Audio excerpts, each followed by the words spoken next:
Good afternoon, we are Team 11. Today we are presenting about corporate responsibilities and accountabilities. This is a list of content we'll be going through for today. Globalization is a highly contested concept which relates to the increasingly interrelationship among countries, companies and individuals. This worldwide interconnectedness impacts many parts of the modern life, including economic and financial flow. From the perspective of economic liberalization, the removal of protectionist policies has led to greatest level of international trade and more closely interwoven economies. The aim of this presentation is to explore the potential of corporate responsibilities and accountabilities to redress the negative consequences of environmental pollution and degradation in the setting of Bangladesh. Vulnerability can be spread from individual to households or the entire global ecosystem. Today, I'll be focusing on the global environmental change which determines vulnerability. Vulnerability to environmental change does not exist in isolation from the wider political economy and is driven by evidence of deliberate human actions that reinforce self-interest and the distribution of power. In addition to interacting with physical and ecological systems, this recognizes that human society both affects environmental change through degradation of air, water, and soil and is vulnerable to it.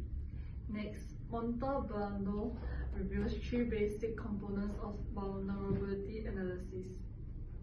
The first concern is through a thorough analysis of risk. The second element focuses on the assessment of the way household responds to or manage risk. The third component relates to a benchmark. For example, socially accepted minimum norm for each outcome under which households are said to be vulnerable to future loss. The first component of risk exposure relates to an exogenous perspective, while the second of the dimension of household response concerns to an endogenous perspective. The third component analyzes the outcome of the threat of potential loss to the households. Now I'll pass my time to Wenxuan. Thank you. Thank you, Sari. So my name is Wenxuan. I'll be going through vulnerability and accounting. So according to Karl Marx, capitalism actually creates a rift between humans and nature.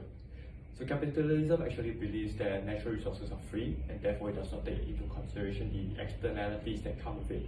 Therefore it's just an input versus output, resulting to a more linear line in contrast to how a natural system works, where it is more cyclical in nature. So one method of suggestion was actually the use of green accounting to ensure accountability.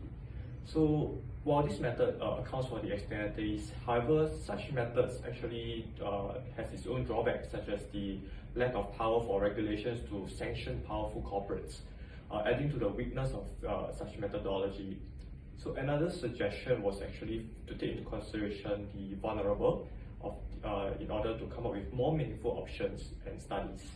However, the vulnerable usually do not have much power and therefore they could not really actually impact much of the corporate actions itself. So the last one would be actually that studies done by Rubinstein actually suggested that perhaps the most pragmatic way of doing it would be segregate accountability, where powerful third parties are in maybe better options to wield power to take into account of the actions of corporates. Such findings are actually shown to be more relevant, in fact, for developing nations itself. Okay, so as you can see, right, Bangladesh has always been rapidly growing since 1971. However, the environmental degradation has actually threatened to undermine the country's efforts to alleviate poverty itself. Examples such as environmental issues such as loss of mangrove, biodiversity, air pollution, and adverse impacts, which is quite bad for the weak and vulnerable in particular. So Bangladesh actually has a plethora of policies in place that actually regulates environmental and business impacts and social behaviors of corporates, such as the Factory Act 1965. While such rules and regulations actually are in place, the country actually lacks the necessary manpower to regulate such corporate acts, and therefore it's not really implementing the laws that they have. So the research actually was conducted in a more qualitative method during the span of this whole research work, and it was conducted in a 1 year span, with 32 interviews being across a wide spectrum of stakeholders, such as government, environmentalists, and human rights groups, for example. So each of these interviews actually lasts an hour or so. I'll now pass my time on to Celine. Thank you. Thank you, Wenxuan. My name is Celine. I'm going to talk about economic growth, industrialization, environmental degradation, and vulnerability. Due to the level of poverty and lack of resources in Bangladesh, people are unable to cope with the environmental stress and have a direct impact on their livelihood. There was a clear understanding that a further economic development in the form of industrialization would be needed. However, due to the water and environmental pollution that has been going on for years, it has taken a heavy toll on the development process of the country as well as the health of the people. First, the water in the city of Dhaka has been freely taken at an unsustainable rate for corporate use. People living in this country are concerned that the decrease in water will lead them to face scarcity of water in the future. Basically, the people use deep field well to use the groundwater. Hazaribagh is one of the most notoriously polluted places where most of the tanneries are concentrated. Buriganga has become a dead river because of the tannery factories dumping untreated waste into the river every day. Since the water of Dhaka has become so polluted in recent years, the water treatment plant is unable to cope with the untreatable wastewater, which result to river erosions and public health crises. Next, garment and textile sector are another cause of major environmental pollution. The pollution is caused by Dhaka export processing zone where most of the factories are located. This pollution has affected public health, community livelihood, and nearby water bodies. Many rice fields are now flooded with toxic wastewater, fish stocks are dying, and it has made areas of Dhaka almost unlivable. Another sector that will contribute to the pollution will be the shipbreaking industries. The effluent discharged from the ships and hazardous materials are leaching into the sea, causing widespread damage to the environment. People living in this country do not have social responsibility to care for their environment, and they are unwilling to take actions or act in accordance to reduce the severity of the pollution. Despite the installation of effluent treatment plants that are made compulsory for industries to operate them, the industries hardly operate. Because of the environmental degradation and lack of corporate accountability, it has caused many lives and poor health of people living in Dhaka. Now Owen will be discussing corporate environmental responsibility and accountability. Thank you. Thank you, Celine. My name is Owen. I'm going to talk about the corporate responsibility and accountability for environmental pollution in Bangladesh. The existing and potential role of the corporate sector in facing the challenges of environmental degradation has received greater attention in recent years in Bangladesh. The discussion has typically centered around two broad issues.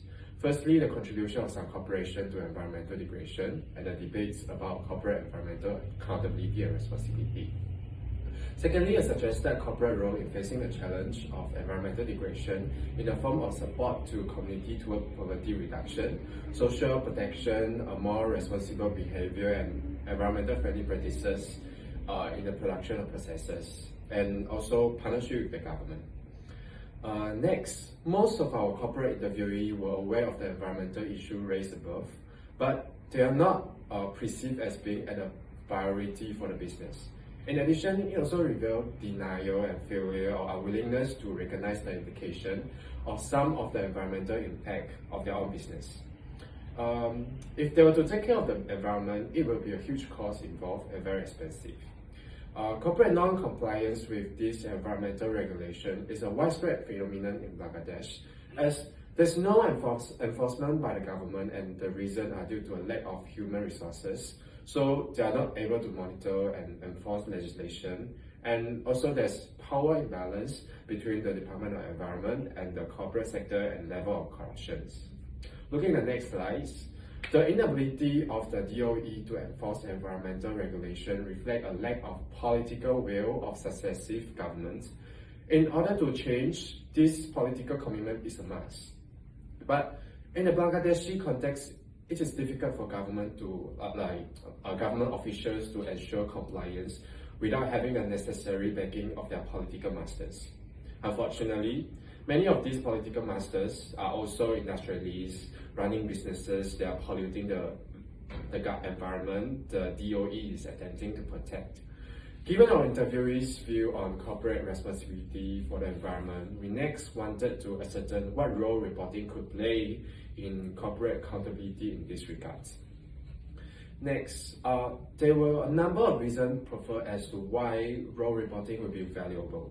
First, it was suggested that such a requirement would be of value to companies as they would be required to better understand their own processes. Secondly, disclosing environmental information will be of value to members of society as it will help raise awareness and public understanding and resulting in company being subjected to greater pressure for corporate responsibility for the environment and also for company to comply with environmental legislation. Last, such disclosure will be valuable to stakeholders groups such as those that we have interviewed in this study. In making such environmental data available, it will empower such groups to take action for themselves rather than having to rely upon the DOE. So now I'll pass to Kai. Thank you very much. Hi, my name is Kai Tze, and I'll be interpreting and analyzing the observations made previously by my team. It is evident that Bangladesh is undergoing rapid development at the expense of their social and environmental aspect. The interview conducted by the research paper shed light on how the interviewees are aware of this trade-off between the economic performance and the environmental damage. They regard capitalism as being flawed and unsustainable, with developed countries outsourcing harmful and polluting activities into the backyard of the less developed. Industries like shipbreaking and leather processing have simply turned a blind eye to the extensive environmental damage in the name of capitalism. Despite the recurring words of corporate responsibility, economic considerations still greatly supersede the environmental and social costs, as global competition forces MNCs to continuously cut costs or stand to lose their competitive edge against the rest. This pressure had manifested capitalism and globalization into a sickness which is plaguing Bangladesh. With Bangladesh behaving as a puppet state, forsaking both legal and ethical responsibility in the name of economic development, any hope to see how this environmental irresponsibility can change is very difficult.